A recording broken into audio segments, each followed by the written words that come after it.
Welcome back to the Budget Gamer channel. Today we're going to be taking a look at a game called Earthworms. Earthworms is a point-and-click adventure game that's initially going to shock you with the quality of its graphics and the intrigue hidden in the depths of its storyline. From the initial footage and some of the game trailer on the Nintendo eShop, I was actually expecting this game to be kind of similar to maybe Baobab's Manor or Thimbleweed Park.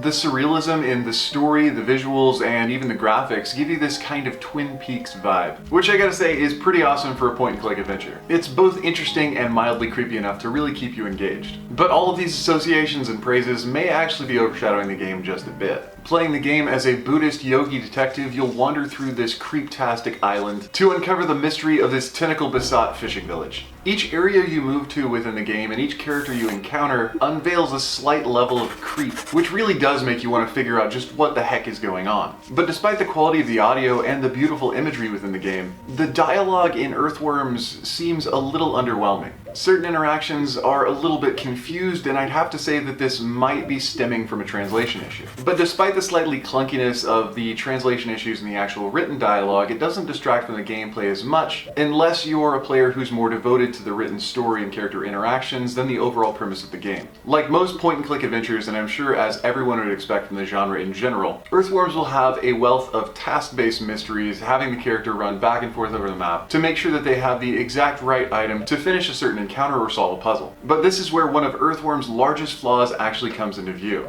Scripted interactions and linear puzzle progressions are par for the course for a point-and-click adventure, but in Earthworms they are scripted to a degree that if you don't do something in an exactly correct order, you can be locked into endless dialogue loops or completely be unable to move on. It is fortunate though that the game uses manual saves instead of auto saves, because this can allow you to restart before you engage with a puzzle instead of having to completely restart the game. I actually have to confess that on my initial playthrough of Earthworms, I spent almost 2 hours trying to solve a puzzle in the initial island area, only to find out that after 3 complete game restarts to experience new dialogue options for nearly every single character on that initial island area, I was finally able to figure out what sequence of events and which series of items I needed to pick up in what order to prompt an NPC to participate in a certain puzzle. As this game is still very new, and I know there are no spoilers posted online because believe me, I looked, I won't actually be addressing which puzzle that was or what that sequence of events was, but depending on what type of game player you are, I will say that you're not going to be rewarded as a player for investigating or anticipating what kind of items you might need later on in the game. It's only after certain character interactions or certain scenes or areas have been uncovered that the items that you may have actually had access to since the very beginning of the game might finally be made accessible and useful later on. And while the mystery and the overall premise of the game is definitely still enjoyable, this mechanic, this hyper-scripting, leads players to try and strong-arm every single detail to force puzzles instead of actually solving them organically. This isn't to say though that the overall story and premise of the game isn't really interesting, but unless you're the type of player who's willing to literally force your way through puzzles and NPC interactions, you may find yourself getting slightly frustrated from time to time. There are several aspects of this game that are actually very well developed though, one being the easy access menus for items, the other being the intuition system, where when you stumble upon an area or feature of the game, the detective actually has a slight spiritual vision letting you know that there is something about this or this area that might be connected to a current or future puzzle.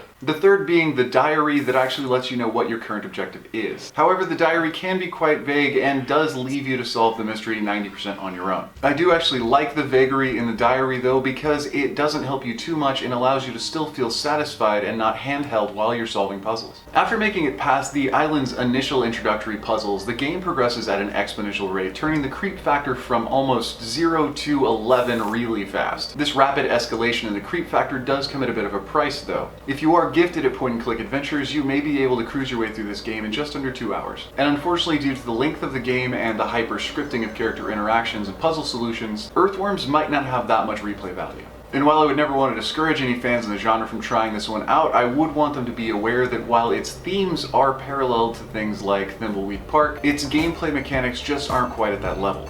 Anyway, that about wraps up the review of Earthworms on the Switch eShop. And if you enjoyed the review or found it helpful, feel free to throw me a comment or a like to show your support. And don't forget to click that little bell icon when you subscribe to stay updated with the latest content. These reviews come out multiple times a week, so there's always going to be something new to find. Speaking of which, we now have a Patreon page with some pretty cool benefits for anyone who wants to support the channel.